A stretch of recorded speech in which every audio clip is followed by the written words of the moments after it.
Hello and a fine Friday Eve to you from Radically Rational and radicallyrational.com. All right, so I'm going to check my vitals. Pulse, normal, slow. Motor, running cool. Everything's fine. Got my legs under me today, got some clarity. And a lot of people are expressing displeasure and that they were really upset by what they saw last night in the CNN town hall with Donald Trump. It's not where I am at all. I thought it was great. I think the more information we have, the better off we are. CNN's taking a lot of criticism for putting that on the why. And by the way, I am a frequent and often severe critic of CNN. That place really has an identity crisis right now. They don't know what they want to be as a news organization. But I don't think they did anything improper last night. In fact, I think they did what news organizations are supposed to do: broadcast the news. Look, it's no secret that I abhor Donald Trump. I find Donald Trump to be disgusting. But the way we get past this is to see more of his disgustingness, not less. So in a sense, CNN did that because it's their job. When you work in that profession, it's not your job not to report. It's not your job not to give news figures a forum. It's entirely appropriate. Donald Trump has been president of the United States. He wants to be president again. The more we know about him and who he truly is, the better. So I didn't freak out about that, and I don't know why CNN is taking so much today, because I'm hearing people saying, well, they shouldn't have given him a forum to lie. No, that's the whole point. Give him his forum. Let him lie. Then expose his lies. That's the way this works.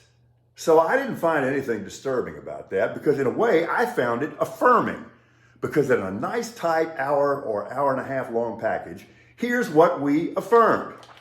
Trump is nucking futs. He is literally, clinically, medically insane. And you want to run that back and do it again? That is a special kind of national masochism. No, thank you. But the more information we have, the better. And it was just classic Trump being Trump. And I'm just saying this one, orange one, okay? It's not us. It's you. So it was all there, the lies, starting with the big lie about this stolen election bullshit, which is completely established and affirmed as bullshit, blaming Pence, calling January 6th a glorious day, blaming Pelosi, who has not one thing to do with Capitol security. And again, he called Jan 6th a glorious day. Yeah, I said that twice. I may reference it again here in a minute, because that is evidence of being nucking futs. Lying about his phone calls to Georgia election officials, the wall that he did not finish building, rampant misogyny everywhere, placing Russia and Ukraine on equal moral footing, declining to take a side.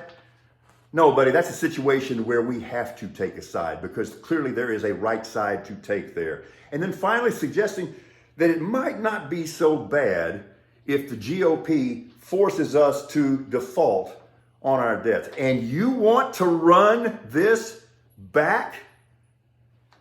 Here's the thing. I have been such a frequent critic of CNN, and I remain so, and that organization is clearly going through an identity crisis. But I didn't find one thing to criticize about what they did last night. They put themselves in that situation and should have. And I think it required really a lot of resolve there when you consider that disgusting in-person crowd that was on hand last night. And yes, those folks were absolutely disgusting. The cure for bad speech and lies is good speech and truth. So I vehemently disagree with people who say, well, CNN shouldn't have done that. You shouldn't have given him a forum. No, give him a forum every time he wants one and let him bury himself. CNN controls its content. They made a decision. I think it was a good one. Social media platforms control their content. It's up to them. But the point is, I'm not afraid of Donald Trump because he is the biggest empty barrel that has ever lived.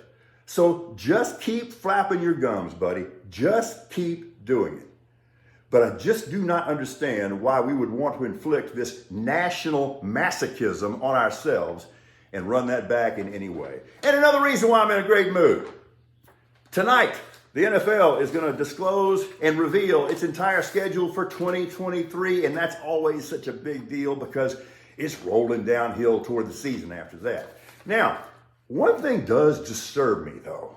I'm going to say America first when it comes to the NFL. So this starts to leak out yesterday, and the leaks are on purpose, don't get me wrong, but we found out there are going to be 5 international games across the pond this season. Wow. And we're sending all of our good teams and all of our good quarterbacks, and the risk is elevated when you play under those conditions with that schedule, the routine changes and stuff like that. And okay, so we got 5 games, 10 teams, Lockhart High School math. 9 of them are from the AFC.